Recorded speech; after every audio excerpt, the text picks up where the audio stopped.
You wake with your eyes already open. Your bedroom is exactly where it should be. Your hand will not move. Before any shadow takes shape, you know someone is standing beside the bed. That order matters. Sometimes, the presence comes first. You sense someone in the room before that person has a face. Why would a body that cannot move create the feeling of another body beside it? In 1992, Takeuchi's team tried to trigger sleep paralysis in a laboratory. They woke volunteers for an hour, then let them sleep again. It worked 6 times. The volunteers knew they were in the laboratory, but could not move. Almost all saw or heard something that was not there. The recordings showed awareness returning, while the body remained in the same motionless state used during dreams. The first answer was clear. Part of the visitor could come from a dream continuing inside the real room. But why did that dream become a person? Psychologist Alan Cheney and his colleagues studied hundreds of sleep paralysis reports. Different people described the same parts returning in different combinations. There was a presence in the room, pressure on the chest, or a body that seemed to float, fall, or move without permission. These were not random details. An episode may begin with a sound near the door, a footstep, a whisper, the certainty that something entered. Then pressure settles across the chest and a full breath becomes difficult. Now the unseen thing seems to have weight.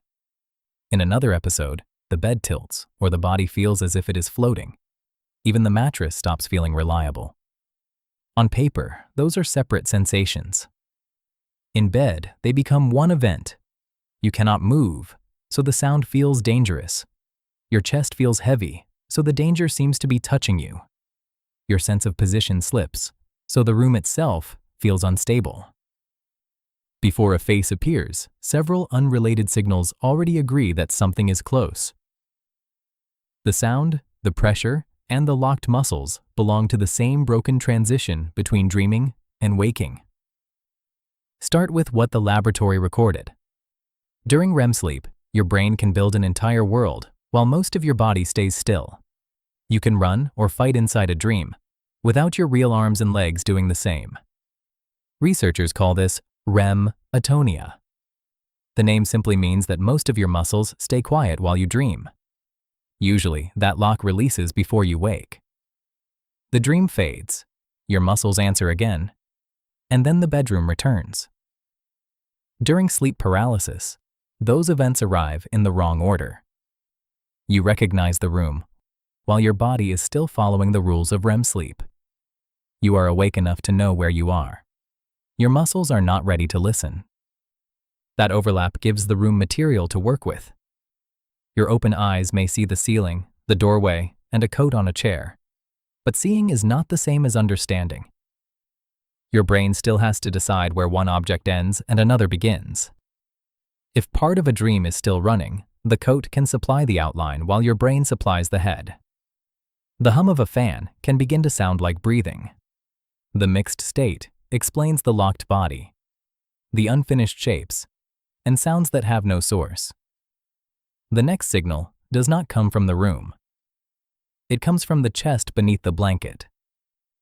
Your breathing has not stopped. Your body keeps pulling air in and pushing it out, but a deliberate deep breath may not feel normal while you lie on your back.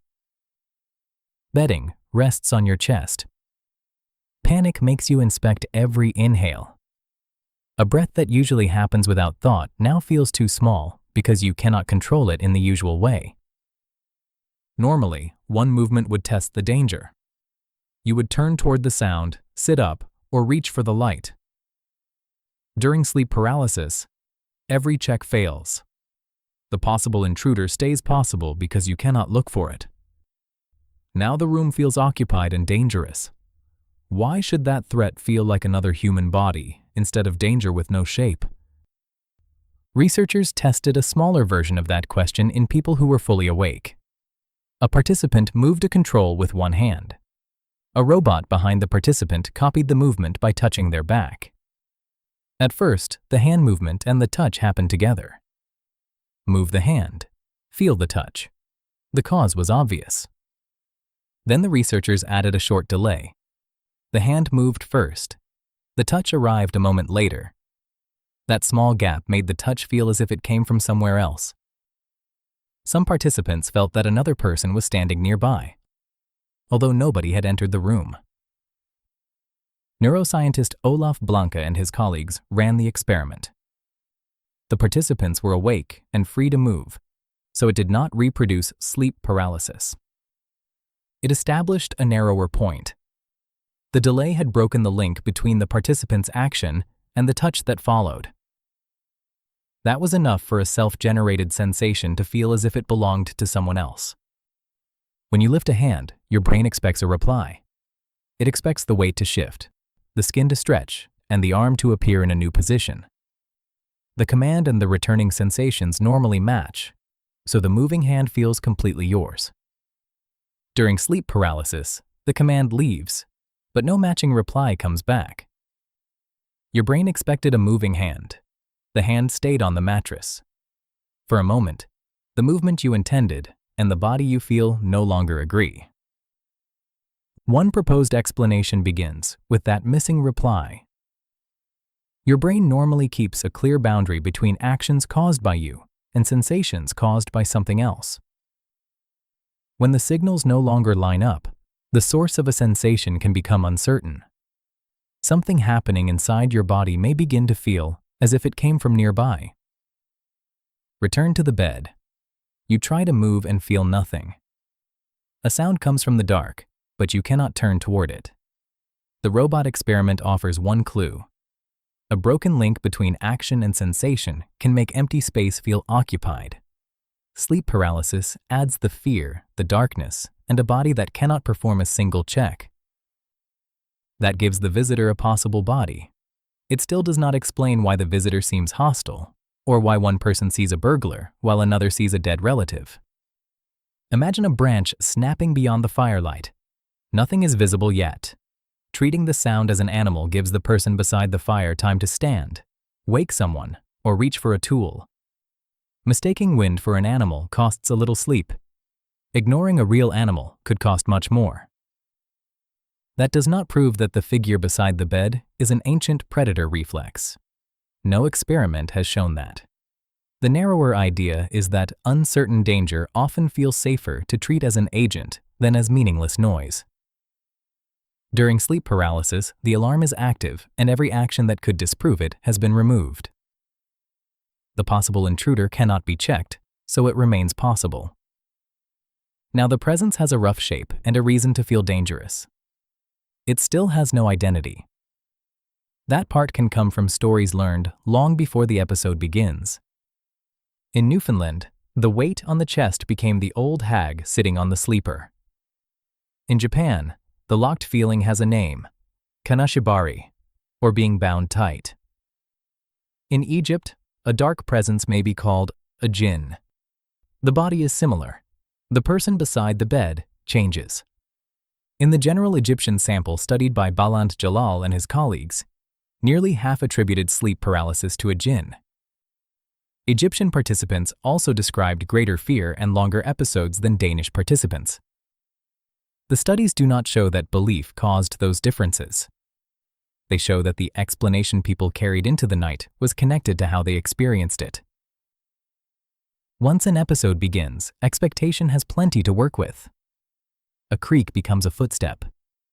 A fold in the curtain becomes a shoulder. Pressure on the chest becomes a hand. Each frightening interpretation raises the alarm, and the raised alarm makes the next uncertain detail feel more important. Nothing new enters the bedroom, but the evidence seems to grow. The loop can begin before you fall asleep. If you already expect a demon, an alien, a burglar, or a dead relative, waking unable to move does not feel like an unexplained problem. It feels like confirmation. Your brain receives a suspect before it has checked the room. Expectation can shape an episode, but it cannot create the physical state by itself. The final part of the answer begins hours before the paralysis itself. Sleep loss, stress, irregular schedules, and a disrupted body clock all appear more often around sleep paralysis. None guarantees an episode. They simply make the boundary between sleeping and waking less orderly. The same person can sleep normally for months, then meet the wrong combination of exhaustion, timing, and interrupted REM sleep. That places the experience inside a very modern night. A late shift ends. Your phone keeps the room bright for another hour. An alarm cuts the morning short. 2 nights later, you sleep at a different time and wake flat on your back. Your awareness returns before the REM lock releases, and the room is dark enough to leave every uncertain shape unfinished. Now return to the first seconds. Your hand sends a command and receives no reply. A normal breath feels wrong because you are watching it too closely. A sound has no visible source because your head cannot turn. Dream imagery is still close enough to finish a shape. Your threat system prefers a possible agent to an unexplained danger. A story already in memory gives that agent a face. No single signal creates the watcher. Each signal answers a problem left by the one before it. The locked body explains why you cannot check the room. The missing feedback makes your own body feel unfamiliar. Fear places the cause nearby. Dream material gives it an outline. Expectation decides who has entered. Knowing that sequence does not make the first seconds pleasant. Your hand still fails to rise. The figure may still feel close enough to touch the mattress. But the room is no longer your only explanation. You can notice that awareness has returned while the rest of your body is still catching up. The experience is real. It just does not require another person. Then a finger moves. Your jaw releases. A full breath feels ordinary again. The coat loses its shoulders. The doorway is empty. Nothing walks out. You woke with your eyes already open, certain someone was standing beside the bed. Perhaps the watcher was the explanation your brain built when your own body stopped answering.